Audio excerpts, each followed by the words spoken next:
Pinabibilis at pinababantayan ni Pangulong Ferdinand Marcos Jr. ang pagpapatayo ng mga silid-aralan sa bansa.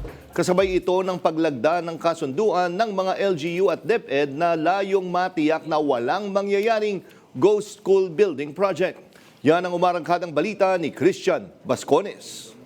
Setting the right direction dito po sa Bantay sarado at walang makakalusot na ghost project. Ito ang layunin ng kasunduan ng Department of Education upang masiguro na walang masasayang na pondo ng bayan sa konstruksyon ng mga silid-aralan. Iginiit ni Pangulong Ferdinand Marcos Jr. na ang pagbibigay ng mas malaking papel sa mga LGU sa implementasyon ay magdudulot ng mas mabilis at mas responsableng pagpapatupad ng mga proyekto dahil direkta o manong nakikita ng mga opisyal ang kalagayan ng mga paaralan sa kanilang nasasakupan. Ang sabi ko nga sa kanila, sa lahat, sabi ko, paano yan? Baka magka-problema ulit sa ghost project at saka sa substandard. Sabi ko, hindi uubra yan pagka sa LGU. Hindi uubra yan. Dahil ang tao mismo ang kaharap ninyo. Pagka hindi magandang gawin ninyong trabaho, sisitahin kayo. Araw-araw kayo, gabi-gabi kayo kakatukin sa bahay ninyo. Sasabihin, ayusin ninyo yung problema. Kaya't malakas ang loob ko na magiging maayos lahat ng ating gagawin. Ilalaan ng DepEd ang pondo at magbibigay ng teknikal na pamantayan at mga disenyo, habang ang mga LGU naman ang magsasagawa ng procurement at konstruksyon.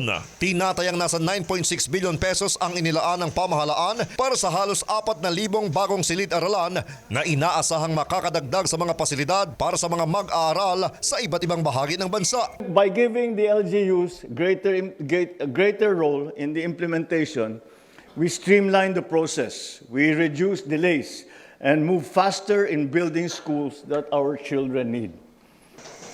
Bahagi ang inisyatibong ito ng malawakang pagsisikap ng pamahalaan na masolusyonan ang tinatayang higit 100,000 kulang na silid-aralan sa buong bansa. Ito ang isa sa mga school building na kinoconstruct dito sa San Francisco National High School sa Quezon City. May kabuuang 36 na mga classrooms ito at kayang magsilbi sa higit 1,000 mga estudyante. Inaasahang matatapos ito sa buwan ng Setyembre ngayong taon, pero ayon sa construction firm na may hawak sa kontrata ng proyektong ito, target nilang matapos ito sa buwan ng Hunyo ngayong taon. Ikinwento ng dalawang estudyante ng naturang paaralan ang hirap na pinagdadaanan nila dahil sa kakulangan ng classroom. Nahirapan po kami mag-study.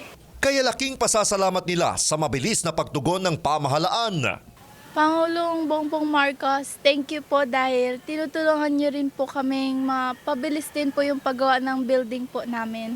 Samantala, inaprubahan din ng Pangulo ang panukalang batas na magpapalakas sa sistema ng edukasyon na nakatuon din sa kalusugan at kapakanan ng mga mag-aaral. Kasunod ng ikatlong pagpupulong ng Legislative Executive Development Advisory Council o LEDAC sa Malacanang. Ako si Christian Bascones ng PRTV News, nagseserbisyo para sa Pilipino.